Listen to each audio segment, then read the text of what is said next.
남편이 잘못할 때 그럼 내가 남편이 잘못했냐고 탓할 수도 있죠. 컴퓨터 망가졌는데 결국 뭐 똑같이. 근데 보세요. 내가 수레를 망가뜨리게 할 수도 있지 않겠어요? 예를 들면 수레를 자동차에 비유를 해보세요. 자동차가 경차인데 자기가 운전시도 좋다고 고속도로에서 250 밟으면 나갑니까? 망가지죠.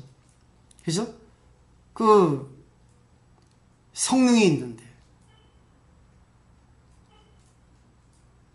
그건 자기도 중요하지만 연도 중요하다는 거예요. 연이라는 것은 객관세계, 나 위의 모든 겁니다. 몸도 마찬가지죠. 결국은 잘 한번 생각해 보세요. 어떻게 해야지만이 그 인연을 잘 조화를 이룰 수 있나. 내가 상대를 위해서 상대에게 얼마만큼 감사함을 가지는가. 또 상대를 위해서 내가 얼마만큼 상대를 내가 발휘시키지 못했는가. 상대의 역량이 어느 정도인지, 어느 정도 성향인지, 어느 정도 욕망인지, 그걸 내가 알고 내가 관계를 했는지. 상대가 잘못한다고 내가 잘못하게 하지 않았는지.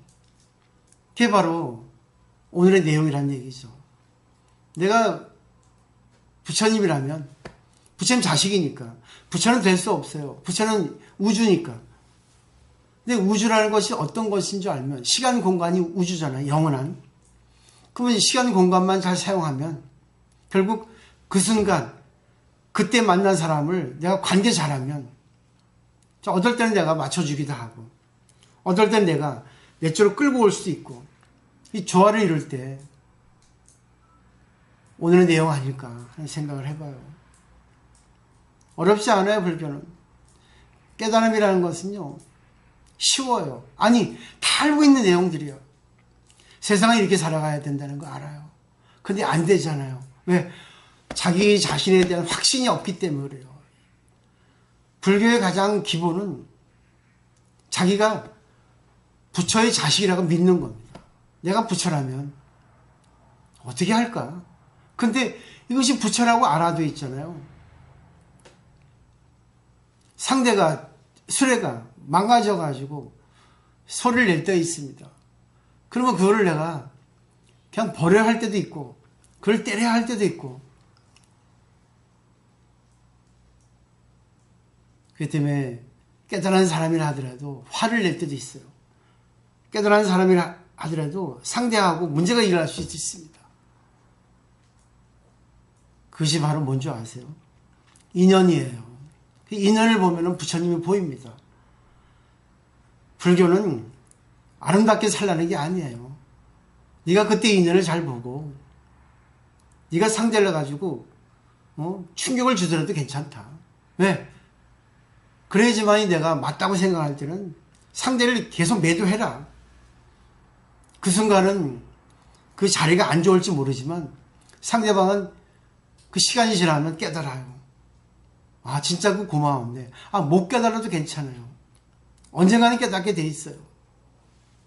근데 되도록이면 안 하는 게 좋죠. 왜?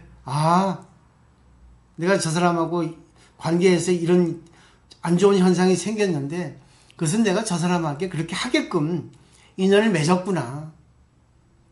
그럼 내 탓이네.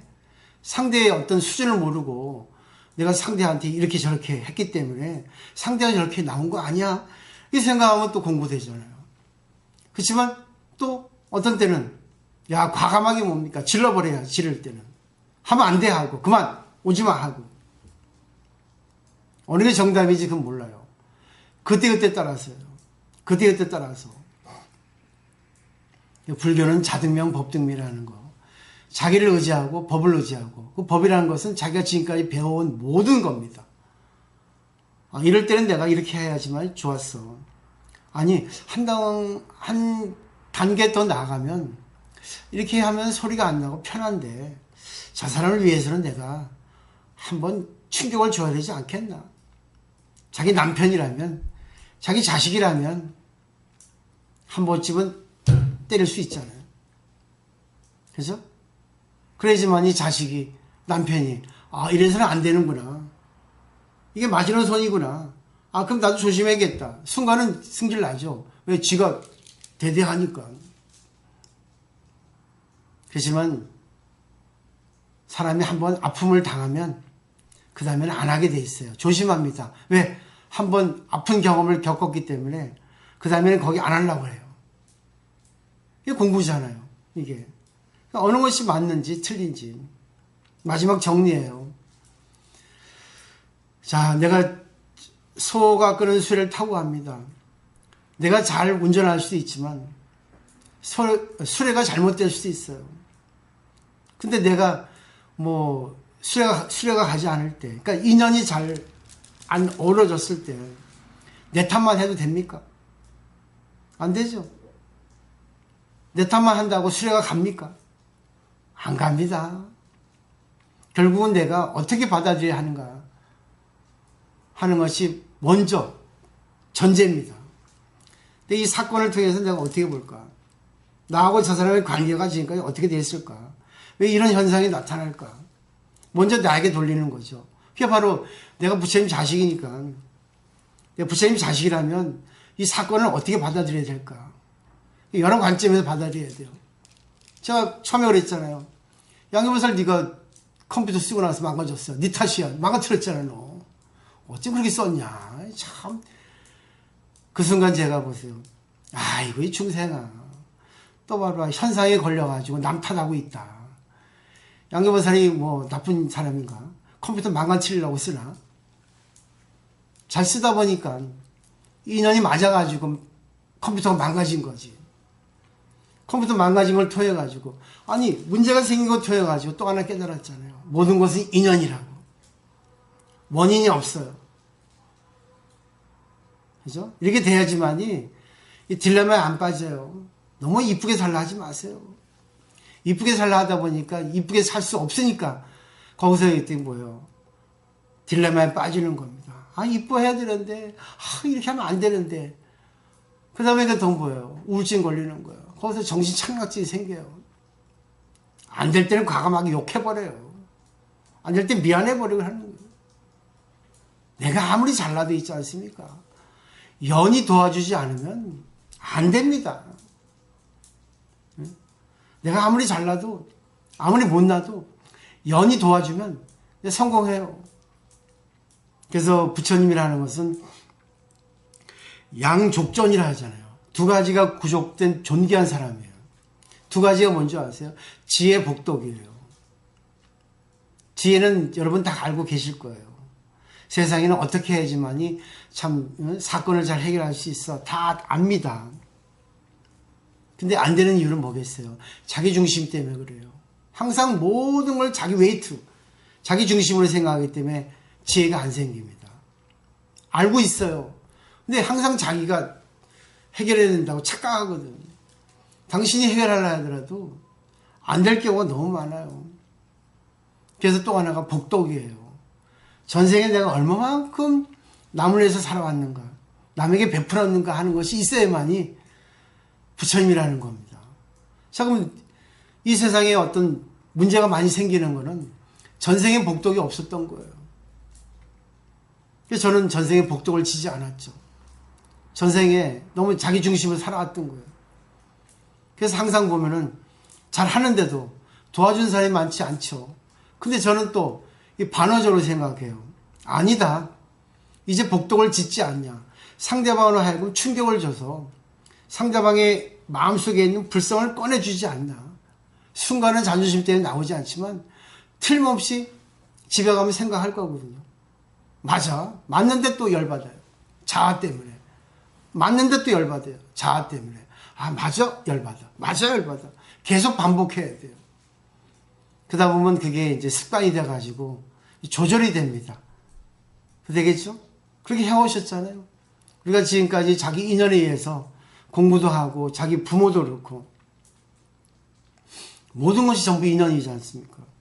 그러니까 자기 지금의 자기가 존재하고 있어요. 그러니까 자기 지금 왜 자기를 보면 내 과거가 보이거든요. 근데 금강경에서는 과거심 불가득, 현재심 불가득, 미래심 불가득이에요. 이거는 과거, 현재, 미래가 없다. 정해지지 않았다는 겁니다. 근데 우리는 과거가 이렇다, 현재가 이렇다, 미래가 이렇다 정하거든요. 근데 그것은 정할 수가 없어요. 자기 마음의 유동성이 있기 때문에. 근데 업이 있기 때문에 정해버리거든요. 그래서 한번 생각해 보세요. 내가 여기에 있는 이유는 뭐겠습니까? 남 덕분이에요. 제가 이 자리에서 이렇게 있을 수 있는 것은 우리 어머니, 아버지 덕분이에요. 오늘 내가 참 그거를 생각하고, 과연 내가 어머니한테, 아버지한테 해주었던 게 얼마나 많았나? 아버지한테, 어머니한테 해받은 게 얼마나 많았나? 생각을 해봤어요. 근데 끝이 없더라고요. 부모는 그래서 끝이 없는 건가 봐요. 아무리 효도해도 끝이 없다는 거. 그 생각을 하게 됐어요. 아버지 덕분에, 어머니 덕분에 내가 했는데, 과연 내가 얼마만큼 내가 갚을 수 있었나? 못 갚았죠. 그래서 제가 생각한 거예요. 아, 우리 어머니, 아버지, 나의 친혈족이 아니더라도 이 세상의 모든 사물들이 나의 부모 아닌 것이 없다는 그런 또 말이 또 경전에 있거든요. 그러면 남을 위해서 살면 되지 않겠는가? 남을 위해서 산다 해서 남에게 도움을 주는 거, 밥 사주고 뭐 남에게 이쁨 말해주고 그게 아닙니다. 남에게 정말 진리의 길을 전해줘서 행복으로 이끄는 그런 내가 되면은 좋은 년이 돼주면 부모한테 효도하는 것이 아니겠는가?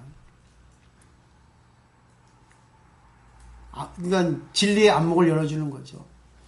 행복이라는 없어요. 행복이라는 건요, 잣대가 없습니다. 눈금이 없어요. 그 때문에 우리가 아무리 행복을 찾으려 하더라도 행복을 찾을 수가 없습니다. 근데 한순간 행복을 찾을 수가 있어요. 이 순간 나에 대해서 감사하면, 남편에 대해서 감사하고, 자식에 대해서 감사하고, 내가 지금 이렇게 있을 수 있는 것에 감사하고, 이 세상 모든 것에 감사할 수 있으면, 어떤 사건도 감사할 수 있으면 그 순간 행복이 오죠. 행복이 오게 되면요, 남에게 또 행복을 주게 돼요. 아, 내가 행복한데 남에게도 행복하게 해줘야지. 그럼 저 사람은